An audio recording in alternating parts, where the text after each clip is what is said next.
Police Scotland won't have the cash to buy body cameras and smartphones for frontline officers this year because of an inadequate budget, ministers have been warned. The country's single force said it was facing a real terms cut in equipment funding for the second year in a row thanks to the draft budget for 2020-21. It predicted crumbling police buildings would now fall into ever greater states of disrepair. The Tories called it SNP neglect. Kate Forbes, the incoming Finance Secretary, announced the settlement to Parliament on February 6. In a written submission to Holyrood's Justice Subcommittee on Policing, David Page, the Deputy Chief Officer for Corporate Reserves, welcomed some aspects of the deal. In particular, he said that an extra £37 million of revenue funding was £17 million more than expected, and would see the force's deficit reduced to £49 million in the coming financial year.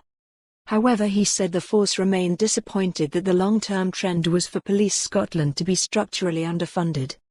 His most severe criticisms were for the capital funding of £46.6 million to pay for building repairs, cars, IT and other equipment. He said the force had warned since last summer that it needed £74 million to put in place reforms to make police service fit for the 21st century.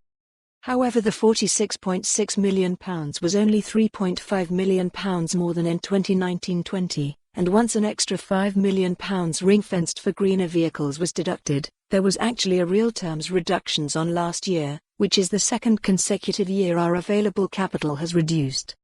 He went on, the impact of this settlement is that no new change improvement activity will be possible in 2020-21.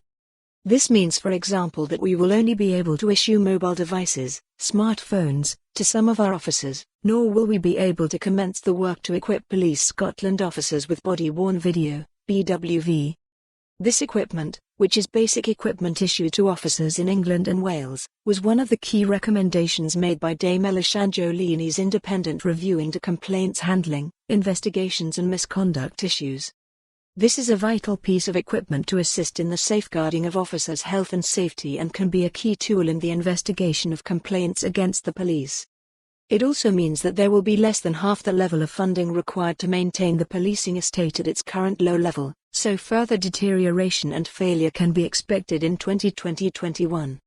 Tory MSP Liam Kerr said, "The funding settlement from the SNP government to police isn't anything like good enough.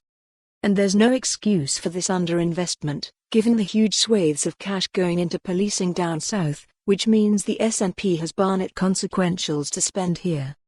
Bodycams are an essential addition for officers, and for more on this story, visit the news article link.